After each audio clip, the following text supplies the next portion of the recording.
Good morning, everyone. Firstly, I'd like to start by acknowledging the traditional owners of the country on which we are gathered on today, the Gadigal people of the Eora Nation, and I recognise their continued connection to lands, waters and culture, and I pay my respects to their elders past, present and emerging, and to any First Nations people who are in the room today. My name is Justine Anderson and I'm the President of the Women Lawyers Association of New South Wales.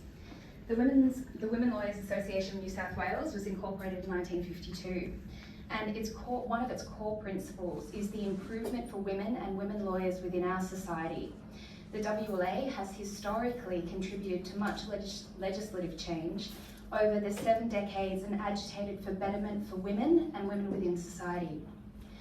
In March 2023, we submitted our suggestions in relation to the Family Law Amendment Bill.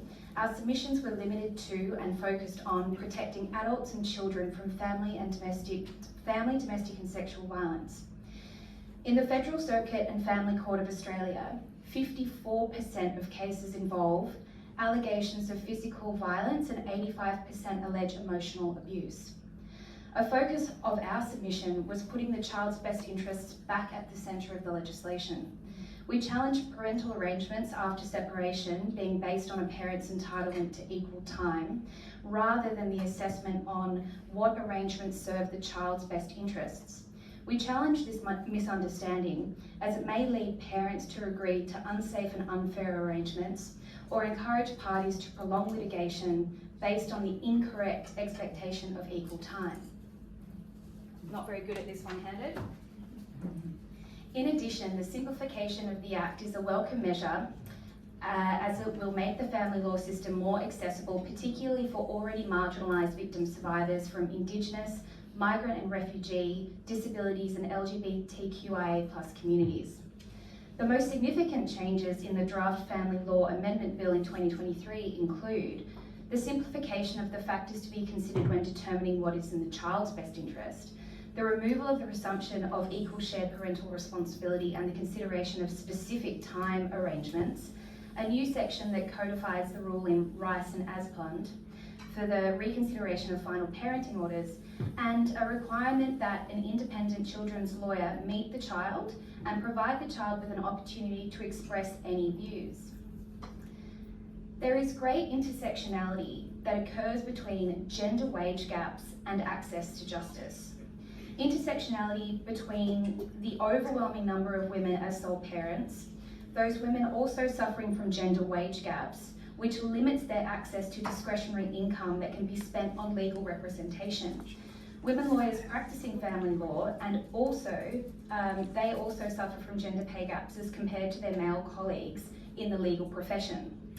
The time spent on these matters, those being family law matters, usually far outweighs the grants, and this contributes to a distorted concept of productivity under key performance indicators with respect to budgeting.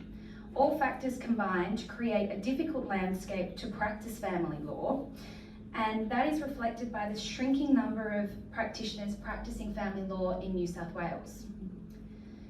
This year, one of our focuses was domestic violence. There is no dispute that the situation that women are facing in Australia is nothing short of alarming. Domestic violence poses a serious risk to women and children. In 2022, we were told that women were being expunged at a rate of 1 every week. In 2023, that's accelerated to 1 every 5 days. We have 5 weeks left of 2023, and that's a risk of 5 or more women and children yet to suffer. A week ago, we lost 6 women in 1 week to alleged domestic violence related offences. As I said, women are being killed at a rate of 1 in every 5 days. And with a month to run, it's a bit alarming that this can still happen. In 2022, we lost 56 women to femicide. 1 a week was the statistic. In 2023, and there are some conflicting statistics, according to Counting Dead Women Australia, we've lost 49 women through domestic violence as at 17th of November 2023. However, according to the Red Heart campaign, we've lost 65 women and 10 children to acts of domestic violence this year. If the latter number is accurate, that would cause the rate of 1 woman killed every 5 days to be reviewed. All the while, First Nations women are 8 times more likely to be murdered than non-Indigenous women. What is clear is that the victims vary in age, ethnicity, and profession. It paints the very clear picture that domestic violence comes for any woman. According to UN Women, globally more than 5 women or girls are killed every hour by someone within their family. In 2021, national community attitudes towards violence against women estimated 41% of respondents have experienced violence, with 31% of that group being women. 1 in 4 women report having experienced violence by an intimate partner or family member. That violence and abuse does not necessarily have to be physical. Around 95% of all victims of violence, whether women or men, experience violence from a male perpetrator, 95%. The government has taken certain steps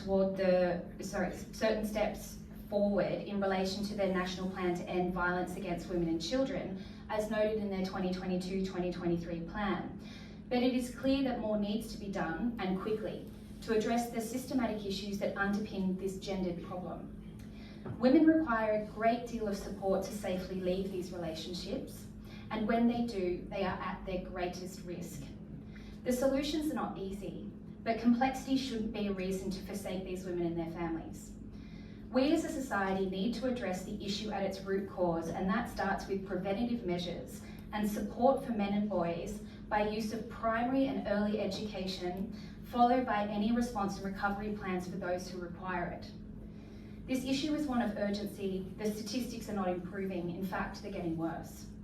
If you don't think that this is an issue for you, your family, or your friends, ask a female friend about if she's ever felt uncomfortable walking home, uncomfortable with a partner, uncomfortable with a male friend, with a colleague, or possibly a family member.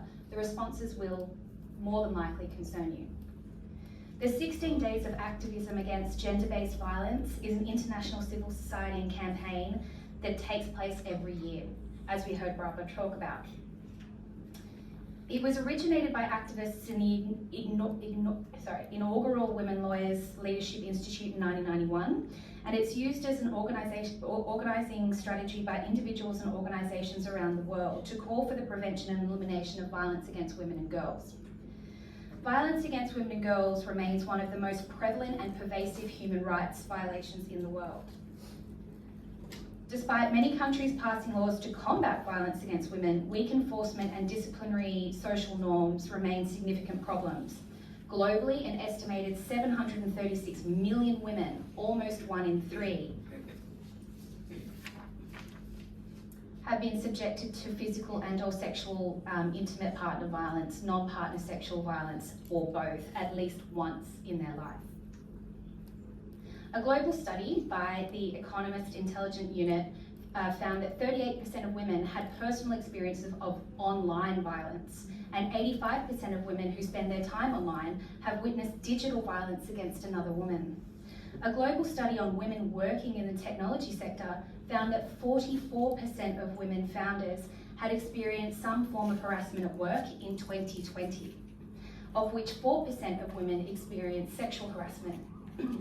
Furthermore, the COVID-19 pandemic, conflicts and climate change have further intensified violence against women and girls, exacerbated existing challenges, and generated new and emerging threats. UN Women report that in the last 12 months, 1 in every 10 women and girls aged 15 to 49 were subjected to sexual or physical violence by an intimate partner. As Barbara has identified, violence negatively affects women's physical and mental health and well-being at all stages of their life, and impacts their professional development and economic empowerment. Violence against women has also broader social and economic consequences for families, communities, and societies, and impedes the achievement of sustainable development. New research in the sub-Saharan shows how violence against women and girls is a major threat to economic development in the region. An increase in violence against women by 1 percentage point is associated with 9% lower level of economic activity. At the global level, it is estimated that the cost of violence against women, public, private and social, amounts to $1.5 trillion US. Across the European Union, the cost of gender-based violence is estimated at 366 billion euros a year, while violence makes up 79% of this cost, amounting to 289 billion euros. The links between poverty, financial stressors and hardships, and violence against women are well established, with women facing disproportionately higher risks of violence.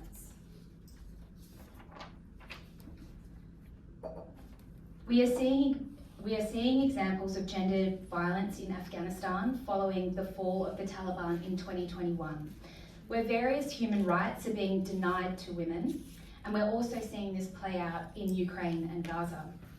In Australia, we have taken steps to help diminish domestic violence and gendered violence. We've also seen pledges of additional safe housing for those victim survivors.